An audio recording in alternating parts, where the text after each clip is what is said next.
said something in my video about how I don't leave comments open on this channel, and how I don't know if it will stunt the growth of this channel. I'll put a link in the description box below if you haven't seen that one. But I said something in that video that I wanted to extract and make its own video, because I think it made me laugh a little bit, but I also think it's relevant to anyone who's creative and wants to do their own creative work, and they spend time on YouTube, or they spend time reading blogs, or on any other forum where they do comment. So I was kind of joking around in that video, and I said dislike the video, or dislike any of my videos if you don't like them, because it was a measure of engagement. And since I don't have comments open on my videos, I don't have that metric to show YouTube whether or not people are engaging and interacting and liking my videos. So the elements I do have to work with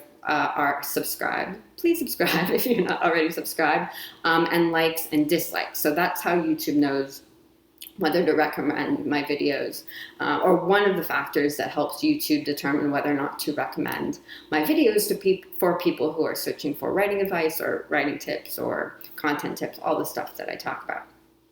So, so where was I going with that? So I said dislike my videos because I honestly do, want any sort of engagement that helps me shape what I talk about next. But also, yeah, if you're making videos, you want engagement for those metrics. But I don't,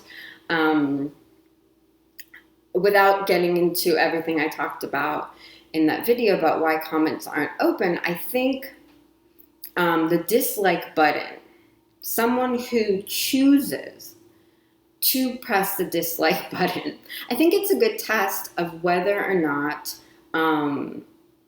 you just want to dislike a video, or if you need to use your creativity to create your own content. So if you want to comment on a channel, let's just say mine, it could be any channel that doesn't have comments open. And if the dislike button is not enough for you on a channel with closed comments, and you have something more to say, that's a really good indicator that you need to create your own content, that you need to you need to take your own creative energy and put it into your own content. Like, what I'm getting at is, if the dislike button is not enough for you and you have more to say, you need your own platform, you need your own blog, you need your own YouTube channel, you need your own podcast. You need a place to take that creative energy and put it into something of your own. And another thing that I'm getting at is, how much interacting in comments is a waste of time. Are we driven by loneliness and we want to either interact with a content creator or interact with other people in the comments, or we have no one else to talk to, so we just want to vent and be negative, or on the flip side of that, be really positive and hope that someone else wants to talk to you who is also really positive. I'm kind of fascinated by all the motivations that make people want to interact in free communities online, and I don't think it's always negative, but how much time is spent doing that you could have been spending, that you could have spent working on your own creations and really building something of your own. And if you're watching this channel, you do want to build something of your own, because that's what I talk about all the time. I talk about, using your creativity to do meaningful work that you're proud of.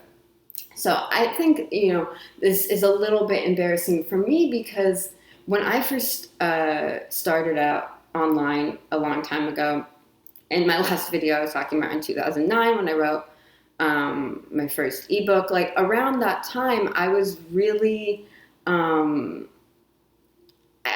put too much weight on interacting with content creators that I liked, or interacting in comments on blogs, and I wasn't too big on it. It's not like it was something I was so consumed with. But, it really, if someone responded to a comment, I got kind of jazzed about it. I was like, ooh, I respect their work, and they responded to me. And it's really like, who cares? Because at the end of the day, we're all just strangers on the internet. And one of my biggest regrets early on was that I didn't just produce more work. I was stifled because of perfectionism, and I was so afraid of looking bad.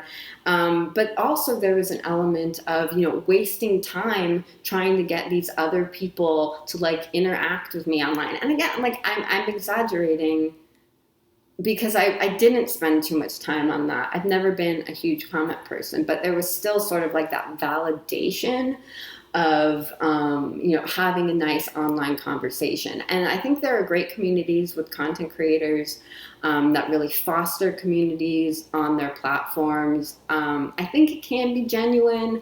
I'm not trying to be too negative. I think just having a critical eye and being careful about where you spend your energy is sort of what I'm talking about, and not putting too much weight on, who's talking to you online, what you're talking about, if people like what you're saying, if people don't like what you're saying. And again, taking that energy and focusing it on something that you can create, because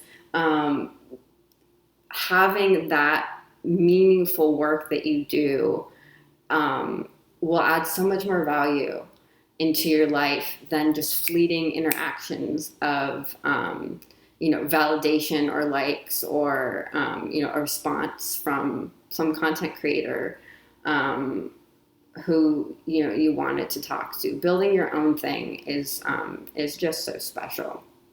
So the main point of this video was, if the dislike button is not enough for you, create your own platform. There it is. If you are not already subscribed, like I said, subscribes really help me, since I don't have comments open. So please subscribe, turn notifications on, like this video, dislike this video, and I'll talk with you soon.